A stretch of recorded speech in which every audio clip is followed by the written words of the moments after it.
안녕하세요. 오늘도 사연살롱을 찾아주셔서 감사합니다. 저는 아이 둘을 키우는 평범한 워킹맘입니다.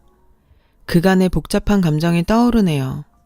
혼자서 소갈이 해왔던 저의 사정에 대해서 이제부터 이야기해 보려고 합니다.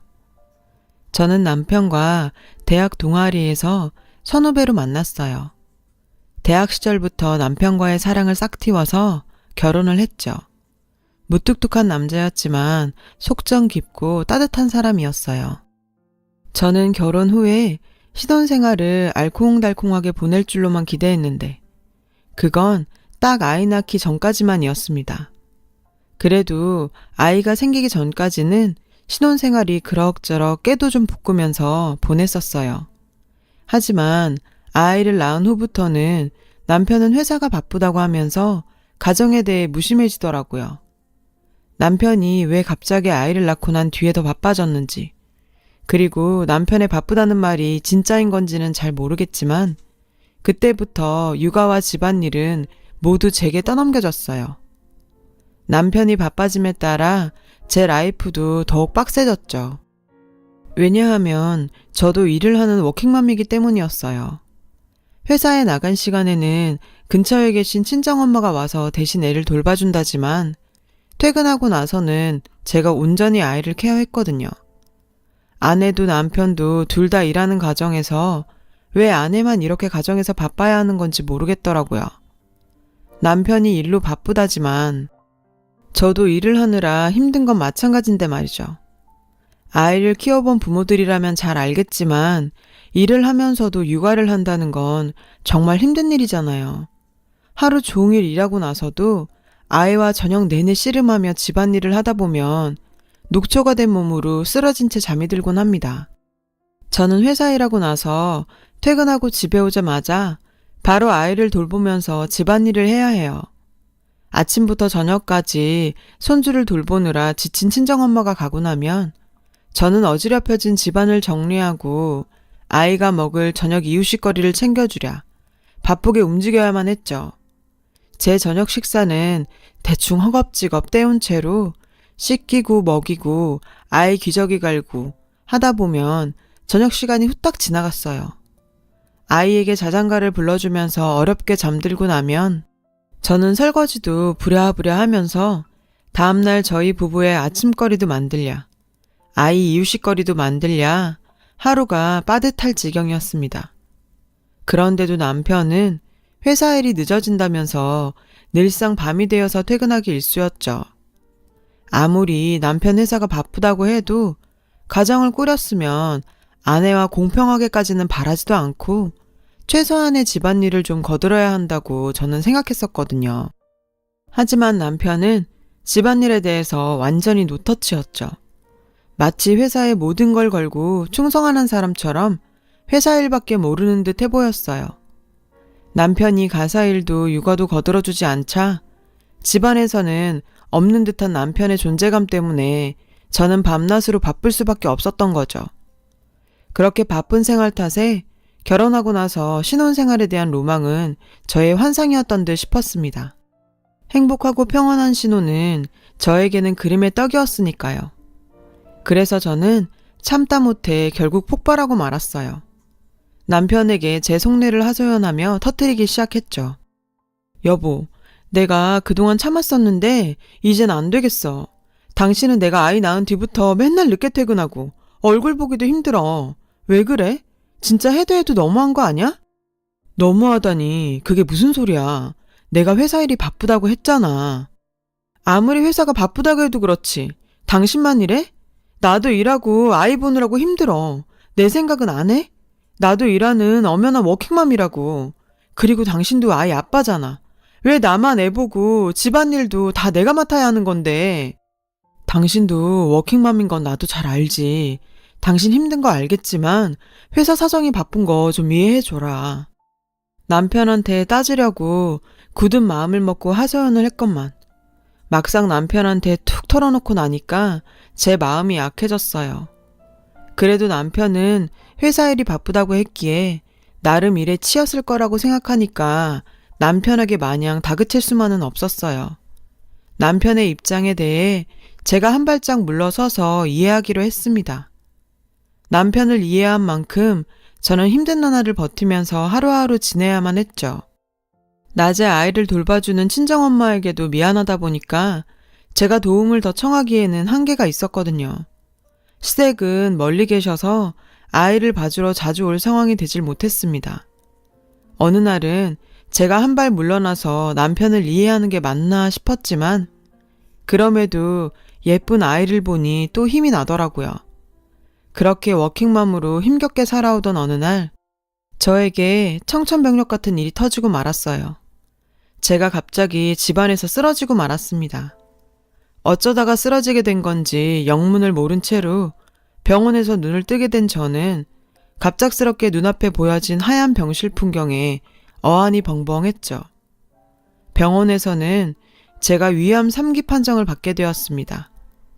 뜻밖의 진단에 제게 놓여진 이 현실이 받아들여지지 않았어요. 아직 어린 자식도 있는데 저에게 이런 병이 생겼다는 사실이 믿어지질 않았죠. 그동안 너무 고되게 몸을 혹사시켜온 결과물인 건가? 어쩌면 좋지? 그렇게 생각하니까 저는 뭘 위해서 그동안 그렇게 열심히 살았는지 때늦은 후회감이 몰려오더라고요. 남편이 조금이라도 돌아봐 주었다면 내가 이런 병에 걸렸을까? 원망까지 들었어요. 솔직히 다 남편 탓이라는 생각마저 하게 되었습니다.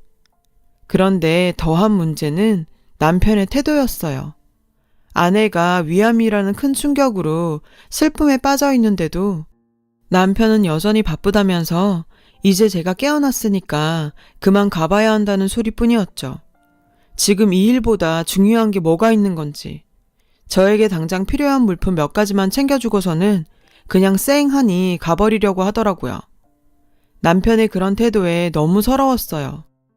여보, 당신은 아내가 위암 3기라는데 어떻게 그냥 가버릴 수가 있어? 당신이 그러고도 내 남편이야? 미안해. 내가 정말 너무 바빠서 그래. 당신 아프니까 이제부터 잘 먹고 잘 쉬고 잘 자는 휴식이 중요할 거야. 지금은 내가 중요한 일이 있어서 이만 가봐야 할 것 같아. 아내가 아프다는데 이렇게 그냥 가는 게 맞는 거야? 당신 정말 너무하네. 미안하다. 내가 나중에 올 테니까 오늘은 가볼게. 어떻게 아내가 암에 걸려서 다 죽게 생겼는데도 걱정도 안 되는 건지 너무 화가 났죠. 이러다가 저는 암보다도 화병으로 먼저 죽을 것 같았네요. 그렇지만 남편을 계속 붙잡을 방법이 없었기 때문에 저는 일단 남편의 말을 믿고서 그래, 나중에라도 오겠거니 하면서 일단은 보내주기로 했습니다. 그런데 남편은 제가 병원에 입원해 있는데도 불구하고 그 후로도 어김없이 바쁘다면서 오질 않았어요. 병실에서 혼자 누워있자니 서러움이 복받치대요. 그래서 저는 결국 남편에게 다짜고짜 전화를 걸어서 따져 묻기로 했어요. 여보, 내가 병실에서 누워있는데 코빼기도 안 보일 만큼 그렇게 바쁘냐? 내 걱정은 눈꼽만큼도 안 들어? 당신 나중에 찾아온다면서 어떻게 된 거야? 미안해. 당신 아파서 나도 정신이 없었어.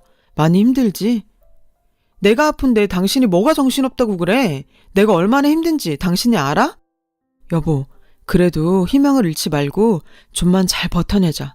난 당신 없으면 안 되니까. 나 없으면 안 된다는 사람이 이런 상황에 날 이렇게 혼자 두면 나는 어쩌라고. 내가 당신한테 뭐라 할 말이 없네. 그래, 이 사람도 힘이 들겠지. 그렇게 남편을 마지막으로 믿어보기로 했죠. 하지만 절박한 저의 입장에 대해서 남편은 일절 배려라고는 없더라고요. 남편은 입원해 있는 내내 끝까지 병문안조차 제대로 와주질 않았어요. 남편을 믿었던 내가 어리석었던 거지 싶었습니다. 아내에 대한 의리조차 없다는 현실에 저는 비참했죠. 위암으로 인해서 이미 지칠 대로 지쳐버린 몸으로 남편에게 더 이상 화를 낼 힘조차 없었습니다. 그렇게 고독하고 괴로운 병원 생활 끝에 퇴원 후에도 저는 계속 항암 치료를 받으면서 힘겹게 버텨가고 있었어요. 입원 생활도 고통스러웠지만 퇴원 후의 항암 치료 또한 벅차기는 마찬가지였습니다. 항암 치료를 받으니까 입맛도 더 뚝 떨어져서 밥도 제대로 넘기기가 힘들었어요. 하루는 거울 앞에 보이는 홀쭉하게 야윈 제 모습을 바라보고 있자니 씁쓸하기 짝이 없었죠. 제 자신을 스스로 보고 있기도 가슴 아픈 그런 힘든 상황인 만큼 저는 남편의 도움이 절실히 필요했어요. 저희 집에서 아기와 저를 둘 다 케어하는 친정엄마를 보는 것도 힘들었고요. 그럼에도 남편은 변하질 않더라고요. 저녁에 잠시 들어왔다가 운동하러 나간다면서 적어도 이틀에 한 번은 매번 어김없이 새벽에 들어오고요. 어느 때는 매일 나가는 주도 있었습니다. 그렇다 보니 어느 날엔 남편의 행동이 미심쩍게 느껴지기 시작했죠. 남편의 회사가 바쁜 건 이해한다고 쳐도 그 지친 몸을 이끌고 저녁에 나가서 운동하느라고 새벽이나 돼서 돌아온다는 건 도무지 납득할 수가 없는 일 아닌가요? 그래서 수상한 남편의 발자취를 밝혀내고자 저는 남편 운동 가방에 몰래 녹음기를 넣어두기로 결심을 했죠. 녹음기를 몰래 넣어둔 그날도 남편은 여전히 새벽에 들어오고 아침에 출근을 하더라고요. 그렇게 그날 밤이 지나가고 드디어 남편의 가방에서 녹음기를 꺼내서 틀어보았습니다. 저는 이제야 판도라의 상자가 열리는구나 싶었죠. 녹음기에서는 정말 남편의 거친 숨소리가 들려왔습니다. 저는 순간 불길한 직감으로 빠져들었죠. 그 숨소리가 점점 커지더니 이내 남편이 누군가와 이야기하는 듯한 소리가 들렸어요. 오늘은 더 실한 걸로 구해야 하는데. 그러게, 뿌리가 두꺼운 튼실한 놈으로다가 약초를 딱 해내야 하는 건데. 근데 정말 아내밖에 모르는 사람이구먼. 그런 정성이면 낫고도 남지 아무렴. 아내가 아프니까 당연한 거죠. 그동안 아내한테 제대로 신경 써주지도 못한 게 너무 미안해서요. 그나저나 이것들이 와이프 몸에 잘 받아야 할 텐데요. 좋은 약초에다가 정성까지 더해져서 분명 나을 거야. 너무 걱정 말게. 저는 녹음기에서 들려오는 대화 소리를 듣고 주저앉아 오열했습니다. 남편은 낮엔 일을 하고 밤에는 위험한 산길을 올라가서 약초꾼과 함께 약초를 캐러 다닌 거였어요. 남편을 잠시라도 의심했던 제가 정말 너무 부끄러웠어요. 남편이 왜 약초를 캔다는 걸 저한테 미리 얘기하지 않고서 비밀스럽게 숨겼는지에 대해서 궁금하더라고요.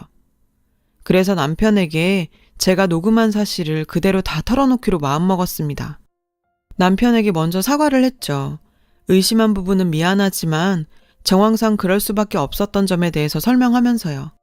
난 당신이 내 생각해서 약초 캐고 다닌 줄은 정말이지 꿈에도 몰랐어. 근데 왜 나 모르게 다녔어? 나 정말 당신 원망도 많이 했어. 내가 그동안 바쁘게 사느라고 당신한테 정말 소홀했던 건 사실이잖아. 당신은 이해 못할 수도 있었겠지만 정말 회사 일이 바빴던 거야. 당신도 장보님도 안쓰러웠지만 내 성격이 그 마음을 다 얘기할 수 있는 것도 아니고 조금만 더 버티자 싶었지. 근데 당신이 아프니까 이렇게 살아서 뭐하나. 정말 내 인생이 끝난 것 같더라고. 회사 동료한테 얘기를 했었지.